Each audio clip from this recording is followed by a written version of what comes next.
Il se passe dans la vie politique tant d'événements inattendus, bizarres, que la Guinée paraît fumer la moquette. Chez les GG, la politique, vie de société, les grandes gueules, pour l'intérêt de la Guinée. Vous le voyez à l'écran, notre premier invité qui nous a rejoint dans ce studio. Il porte la tunique de nouveau président de l'UPG ce matin, Monsieur Jacques Bonimi, ancien président ancien commissaire de la CENI.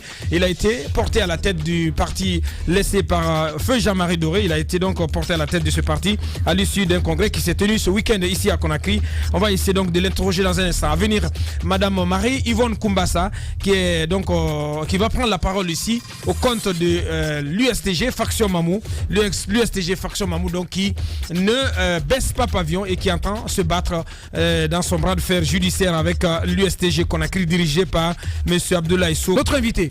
Bonjour monsieur le président de l'UPG. Bonjour monsieur Abba. On doit vous appeler ce matin président Jacques Bonimi. Avec plaisir. Alors monsieur le président, c'est très intéressant parce que quelqu'un disait que est-ce que vous n'êtes pas des putschistes? Voilà. Est-ce que vous avez déposé maître Matos récemment le week-end passé? Oui, ils l'ont déposé samedi dernier et Bonimi prend la tête. Hier seulement. Bonimi prend la tête de l'UPG. L'opportunité de l'action. Vous dites pour manque de résultats. Mais l'opportunité de l'action, qu'est-ce qui explique le fait que finalement vous êtes réunis pour... Je ne sais pas qu'est-ce que vous appelez opportunité. Mais oui. En fait, c'est un congrès extraordinaire. Non, mais moi j'ai même envie de dire que vous n'êtes pas des démocrates quand même. Par le bureau politique national. Il ne fait que 2 ans. Maître Matos, c'est récent. Maître Matos, c'est récent. Il est très récent à la tête de le monsieur, il a un mandat de 4 ans. Et vous ne le laissez pas aller au bout de son... C'est comme si on disait tout de suite, non, Alpha Condé, on ne laisse pas aller au bout de son mandat. Voilà. Non, il doit arrêter parce qu'il n'a pas de résultat. Président de la République. Il y a de la démocratie à l'UPG.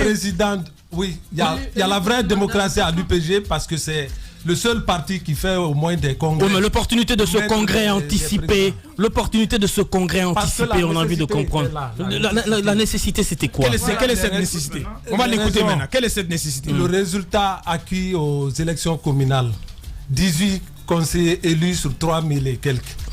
Et le président Matos, je n'ai rien contre Matos. C'est vrai, c'est notre président, mais c'est un élu de... C'était votre président? C'est notre président. Bien. C'est notre président. Et vous êtes? Je suis le président de l'UPG. Ah ben lui, il est président. Il porte toujours le nom de président. Voilà. Donc c'est un des élus communaux à Ratoma. L'UPG n'a pas d'élu communal à Ratoma. L'UPG n'a pas d'élu communal et lui il est élu communal de l'UFR à Ratoma. Donc il y a un de nos doyens qui avait écrit pour demander au président Matos s'il peut démissionner de son poste de conseiller communal pour rester président ou quitter le parti pour aller rester conseiller communal. Et que si cela n'arrivait pas, lui il allait démissionner du parti. Il n'y a pas eu de réponse. Moi je crois que le problème est venu de la base, pas forcément du bureau politique, parce que ça a été posé comme principe au niveau du parti, dire que notre président ne peut pas être conseiller communal d'un autre parti. Finalement, vous l'avez poussé à la porte, Maître Alfred. On ne l'a pas poussé, il était d'accord. Il était d'accord d'organiser ce congrès extraordinaire. Mais à la dernière minute, il a fait un communiqué. Je vous montre sa dernière lettre. Une lettre de soutien pour demander un appui. Lisez le second paragraphe. Oui. Il était d'accord jusqu'au 19 février, jusqu'à la dernière réunion, le mardi passé. C'est après ça, il s'est rétracté pour demander de reporter au moment où les congressistes étaient en route. Et qu'est-ce que vous savez des raisons qui l'auraient poussé à revenir sur sa décision? Bon, c'est lui qui sait, puisqu'il n'est plus revenu au parti, il n'est pas venu. Est-ce que ce n'est pas parce qu'il a justement pressenti une volonté d'une partie, du directoire du parti, de l'éjecter? Parce que nous lui avons posé la question, il y a 2 semaines, justement, et il sentait quand même des velléités de renversement du président du parti. Dites-nous les dessous. Il se susurre qu'en réalité, on accuse Maître Matos de vouloir vendre, entre guillemets, le parti à la mouvance présidentielle et que même l'ancien ministre Domani Doré serait à la baguette. Dites-nous, on va quand même aller au fond de cette histoire. Creusons les choses. Suppositions, moi je ne peux pas aller dans ce débat-là parce que je n'ai pas de preuves pour ça. Je ne peux pas dire que Maître Matos voulait vendre le parti Et si tel était le cas, il n'a aucun droit de le faire sans le faire. Est-ce qu'il n'y a pas une démarche, monsieur Bonimi, est-ce qu'il n'y a pas une démarche aujourd'hui du RPG Arc-en-Ciel de récupérer l'UPG, d'en faire comme ils ont fait avec le GPT? Non, le RPG est en train de mener des démarches, il est dans sa restructuration, nous ne pouvons pas l'empêcher. Mais il n'y a pas eu l'affaire du commissaire. Une démarche officielle vers l'UPG dans ce sens. Est-ce que l'affaire du commissaire finalement nommé, je dirais, par M. Matos à la CENI, proposé donc par M. Matos à la CENI, n'est pas pour quelque chose, parce qu'on a compris que le parti n'était pas d'accord. Non, il y a 6 mois que nous avions commencé ce débat au sein du parti en parlant des états généraux qui devaient être convoqués pour parler des problèmes liés à ces résultats des élections communales. Donc il y a 6 mois. Et 1 mois après, il y a un groupe important qui a dit non, on connaît les problèmes du parti, c'est inutile de parler d'états généraux, il faut convoquer un congrès extraordinaire. Pendant 1 mois, nous avons discuté et ça a été accepté par tous d'aller à ce congrès extraordinaire. Peut-être que mon grand frère Alfred ne savait pas ce que c'est qu'un congrès extraordinaire. Quels sont les thèmes à débattre pendant ce congrès extraordinaire. Ouais. Mais il s'est rétracté au dernier moment, sans quoi au début il était d'accord pour aller au congrès. Et je l'ai suivi sur vos antennes ici, où il disait que dans le congrès extraordinaire, on a les états généraux à... Peut-être qu'il avait senti le vent de l'éjection, selon vous, non? Oui, en tout cas, il l'a laissé entrevoir. Moi, j'aimerais maintenant que vous repreniez les rênes du parti, l'UPG. Oui. Alors, on sait bien que c'est un héritage très lourd. Jean-Marie Doré, c'était pas n'importe qui. Ça, c'est un premier défi en soi. Un deuxième défi, vous prenez un parti au moment où, sortant des élections communales, ce n'est pas le meilleur bilan possible. Premièrement, comment est-ce que vous sentez l'avenir de votre mandature? Quels sont les défis qui se posent à vous et justement quels vont être les chantiers ouverts par rapport à ces défis? Je suis très content que vous reveniez sur vos premières questions parce que quand vous dites quelles sont les raisons qui font partir Matos, c'est une des raisons fondamentales, le résultat des élections communales, de la façon dont ça a été géré, du sommet jusqu'à la base, personne n'était satisfait de ces résultats. Aujourd'hui, nous sommes obligés, pour respecter la mémoire de notre président, feu Jean-Marie Doré, d'aller vers la restructuration du parti et de réveiller tous ceux qui sont en train de dormir. Parce que nous avons été interpellés plusieurs fois. De Conakry jusqu'à Yomou, on a été interpellés pour nous dire mais qu'est-ce que vous faites? Le parti est en train de mourir. Bien.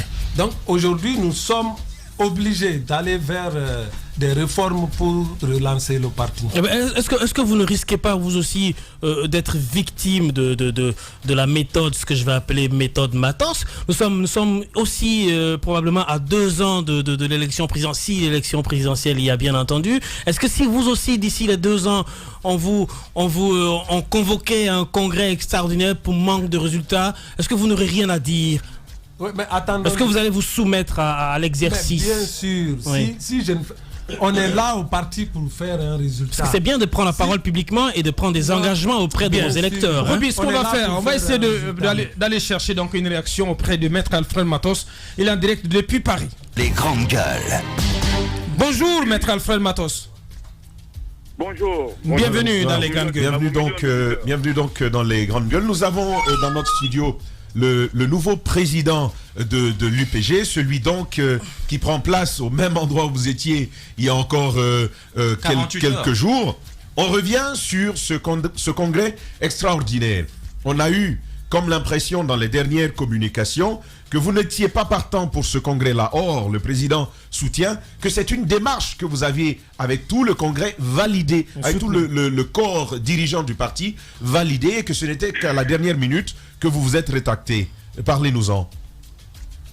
Écoutez, vous vous souvenez que quand je suis passé sur votre antenne, que j'avais précisé que il avait été commandé un congrès pour faire l'état des lieux parce que le parti va mal, c'est vrai, le constat est clair. Donc, nous avons commandé donc des états généraux avec des thématiques qui pouvaient faire en sorte que nous puissions nous regarder en face et nous dire des vérités qui s'imposaient. Ensuite, le congrès devait décider si nous pouvons aller à un congrès électif. Mais pour ce faire, il fallait réunir les moyens nécessaires, et tant financiers et matériels. Je veux dire que l'UPG est un parti qui a 8 bureaux régionaux et qui a 45 ou 42 sections, environ 116 délégués si nous devons tenir un congrès dont le quorum devait être atteint. Et moi, en tant que président du parti, j'ai dit qu'il n'y avait pas péril dans la demeure, la maison ne brûlait pas, donc pour autant, on pouvait reporter. Je ne l'ai pas annulé, j'ai dit de reporter le congrès pour que nous puissions nous préparer davantage. À ma grande surprise, oui, mais pourquoi reporter? Pourquoi le reporter à la dernière minute, maître Alfred Matos? Vous ne pouvez pas soutenir une démarche et à la dernière minute, vous vous rétractez quand même. C'est pas possible. Vous vous rétractez au moment où les congressistes étaient même en route, où certains étaient arrivés à Conakry. On ne comprend pas. Non, écoutez, vous permettez, j'avais donné un deadline qui n'a pas été respecté. Et j'ai eu des documents, je vous l'ai dit la dernière fois, il y a eu des enquêtes qui ont été parallèlement faites du parti, des cachettes parallèlement faites qui ont fait l'objet d'une invitation des délégués. Donc pour ce faire, j'ai dit non, on ne peut pas aller sur cette base de la légalité qui était déjà foulée à la base. Donc c'est par conséquent, il fallait reprendre les formalités en bonne et due forme et que la légalité soit respectée. Mais maintenant, parlons de légitimité. Écoutez, quand vous dites que vous convoquez un congrès électif, il faudrait bien sûr qu'il y ait un quorum qui soit atteint. Donc, sur 114 délégués, si vous n'avez pas les 70 ou les 56 ou les 60, vous vous rendez compte que c'est un congrès qui n'a pas eu son quorum atteint. Donc, par conséquent, j'ai écrit au ministère du MATAP où j'ai demandé à ce que le report soit fait. Donc, ceux qui ont été responsables de cette convocation, ils auront pour eux, puisqu'il y avait un huissier dans la salle qui a fait les constats, ils auront éprouvé la loi. Voilà. Ça veut dire que vous ne le connaissez pas, le président, plutôt M. Jacques Bonimi, qui se reconnaît et qui se revendique président au sortir de ce congrès. Vous ne le reconnaissez pas et vous allez attaquer les décisions qui ont sanctionné ce congrès. Je dis que sur la base légale, avec tout le respect que je lui dois, ce congrès n'a pas sa base légale. Encore moins la légitimité, ça j'en passe, mais légalement, le congrès n'a pas pu être tenu normalement. Vous vous réclamez toujours président de l'UPG? Mais bien sûr, je suis élu pour un mandat de 4 ans. Depuis 2016, mon mandat est en cours. Jusqu'à preuve du contraire, je suis encore le président de l'UPG. Oui, mais bien. Il y a une question quand même qui se pose de cohérence. Comment se fait-il qu'en étant président de l'UPG, vous soyez en même temps un conseiller communal sur, si vous voulez, la liste de l'UFR? C'est ça, votre base ne semble pas comprendre. Bon, écoutez, vous savez, ça, c'est quand on veut tuer son chien, on l'accuse de rage. Vous savez que l'UFR, déjà, nous sommes en alliance parlementaire au niveau du truc. Donc, j'ai dit à l'époque, par stratégie, il fallait faire des alliances intelligentes pour que nous puissions quand même être dans le panorama politique de la Guinée. L'UPG n'est pas un parti de la forêt, donc par conséquent, et par stratégie, donc il fallait avoir une clé pour pénétrer la ville de Conakry. C'est cette clé qui a été approuvée et je me suis présenté sur la liste de l'UFR, et pourquoi pas. Alors, la question que je pose, elle découle même de votre propos aussi. Vous disiez, le parti, il se porte mal. Alors, pour les autres membres, ceux qui ont participé à ce congrès, qui vous ont fait remplacer, ils ont touché du doigt cette situation. Ils pensent que vous en êtes le responsable. Le parti va mal à cause de vous, donc il faut vous changer. Vous, comment vous appréciez, comment vous évaluez les raisons, justement, qui font que le parti est en souffrance? Vous savez, l'UPG a un bureau politique au moins de 35 membres. Le président, c'est certes, j'ai le privilège de diriger le parti, mais je ne suis pas le seul à bord. Donc, le nouveau président qui se prétend président, il a été débarqué de la CENI, passez-moi l'expression. Il a été commissaire de la CENI depuis plusieurs années. J'ai 2 députés à l'Assemblée. Est-ce que ces personnes-là ont été interpellées à ce niveau? Est-ce que tous les membres du gouvernement? Je prends la responsabilité que je suis le président du parti. Quand j'ai l'UPG mal, c'est pas propre à l'UPG. Nous avons essayé de commander donc les états généraux pour faire le point de ce qui se passe. Nous avons participé aux élections communales et nous avons eu Gweke. Nous sommes donc en train de préparer les législatives et c'est dans le temps fait que 8 personnes sur 35 ont commandité ce congrès-là. Bien, notre invité dans ce studio, celui qui se revendique en tout cas nouveau président de l'UPG, vous écoutez à l'instant. Vous l'écoutez à l'instant, Maître Alfred Matos. Qu'avez-vous à lui dire? Quand même, vous allez vous dire bonjour, vous n'êtes pas des ennemis. Non, vous êtes des frères. Bien, vous allez dire bonjour à Maître Alfred Matos. Bonjour, monsieur. Bien, vous allez recevoir le bonjour du nouveau président de l'UPG. Bonjour, Maître Alfred. Comment allez-vous? Comment va, Jacques? Comment vas-tu? Je suis toi parce que nous sommes... Je vais bien. Je vais bien. Voilà, en fait, monsieur le président, on a décidé ensemble d'aller à un congrès. Écoutez, nous ne comprenons pas pourquoi en chemin, monsieur le président décide de se retirer. Et plus grave, pendant que les congressistes sont là, ceux sur qui nous devons compter pour relancer le parti à l'intérieur, vous prenez votre avion pour Paris. Je crois qu'on aurait géré cette situation ensemble, même si certains avaient forcé la situation.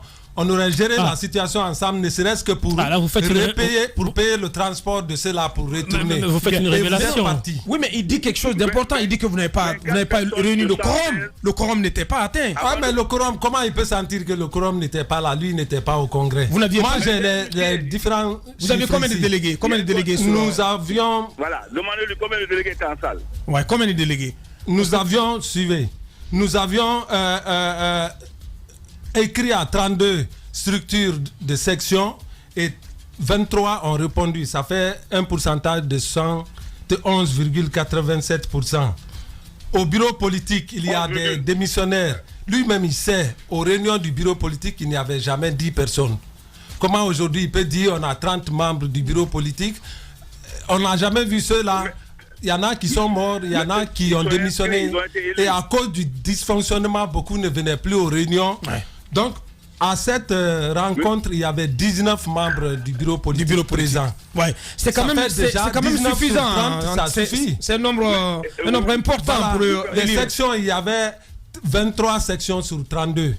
Donc, dans notre texte de loi, il est dit que le tiers des sections peut commander un congrès extraordinaire. Bien. Et on était au-delà de 70%. Qu'est-ce que vous répondez, Maître Alfred Matos? Écoutez, demandez-lui d'abord. Vous savez que tous les postes du VPN sont électifs. Combien de personnes ont été élues à un poste? Ce n'est pas le président seulement. La dernière fois que moi j'ai été élu, tous les postes ont été pourvus. Pourquoi cette fois-ci les postes ne sont pas pourvus? Ça c'est d'un. De deux, les délégués qui sont venus, je vous dis, il n'y a que 24. Il y a un constat du qui a été fait. Quand à mon retour, je vous le ferai parvenir et ça fait foi. Donc aujourd'hui, s'ils ont habillé des délégués qui viennent d'ailleurs, et puis bien sûr, je comprends. Alors, Maître Matos, ensemble, il fallait pas aller à Paris. Maître Matos, il y a des observations. Hein.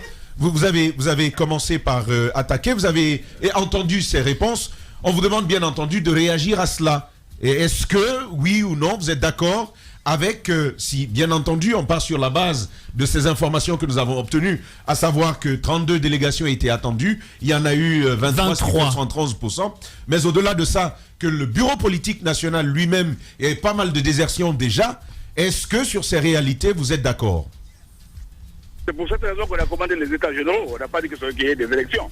Je n'ai jamais dit qu'il n'y ait pas de congrès. J'ai dit que les congrès doivent faire laver le linge à la famille pour qu'on se dise les quatre vérités. Mais pour qu'un congrès soit électif, il faudrait qu'un congrès, le quorum soit atteint avec une majorité qualifiée. Cela n'a pas été fait. Et comme la légalité est pour moi, donc je ferai suivre la légalité. Donc vous parlerez de coup de force ce matin? Bien sûr, c'est un coup de force. Le mot n'est pas très fort, c'est un coup de force. Bien, Maître Alfred Matos, en direct depuis Paris. Merci, Maître. Merci d'avoir répondu et d'avoir réagi. Je vous remercie. Merci de l'appel. Merci. Bonne continuation. Allez. On arrive pratiquement au terme de cette interview. Vous réagissez aux déclarations. Oui, Robbie, on n'a pas le temps parce qu'on a une dernière à inviter. Oui, mais j'ai quand même une petite question à poser à M. Bonimi et à Maître Alfred Matos, s'il est encore au bout du fil. Et il est déjà parti. Non, mais peut-être qu'il nous écoute. Est-ce que vos agissements actuels ne portent pas préjudice au grand travail que Jean-Marie Doré, qui est quand même un vestige de ce parti UPG, il reste véritablement l'emblème, l'icône de l'UPG. Est-ce que vous qui êtes ses héritiers aujourd'hui, vous êtes dans ce tiraillement, Maître Matos, Congrès, 23, 32, etc. À l'époque de Jean-Marie Doré, on n'a pas connu ça, c'était quand même un parti très très représentatif, un parti très fort. Est-ce que vous honorez sa mémoire avec ça? Nous sommes obligés d'honorer la mémoire de Jean-Marie. Pas de cette manière, c'est vrai. Mais je ne veux pas entrer dans le détail. Maître Matos est venu au parti à quel moment? Pratiquement à la vieillesse du vieux. C'est un militant du 25e. Mais est-ce que c'est important? Du 25e. Nous sommes là depuis plus de 20 ans. Nous savons ce que le vieux nous disait. Je suis aussi le dernier à parler avec Jean-Marie à Paris et à Conakry, parmi les membres du bureau politique. Donc je sais ce qu'il m'a dit. Vous avez une certaine légitimité à parler de l'UPG. Mais la ligne du parti. Bien. Mais la ligne du parti à partir. Peut-être l'avenir rapidement. Abakar. Qu'en est-il aujourd'hui? Parce qu'en réalité, avant que vous ne répondiez. Non, je réponds déjà. C'est la même question. C'est la même question parce que nous apprenons que le parti aurait va bientôt rencontrer le président de la République. Il y aurait cette tractation, même vers le troisième mandat. Même le président de la République. Mais pourquoi? Même l'opposition extrême rencontre le président. Ce que nous apprenons, c'est que il est fort probable que le parti rejoigne bientôt le RPG Arc-en-Ciel. Pour l'instant, je ne peux rien dire sur ça parce que le bureau politique ne s'est même pas retrouvé. C'est hier que j'ai été élu. Le bureau politique va se retrouver pour prendre les grandes décisions. Il ne revient pas au président seul de prendre des décisions. Monsieur Jacques Bonimi, nouveau président de l'UPG, il était notre invité. Merci d'être passé ce matin. Merci. Dans les grandes gueules, la suite. Il se passe dans la vie politique tant d'événements inattendus, bizarres, que la Guinée paraît fumer la moquette. Chez les GG, la politique, vie de société, les grandes gueules, pour l'intérêt de la Guinée.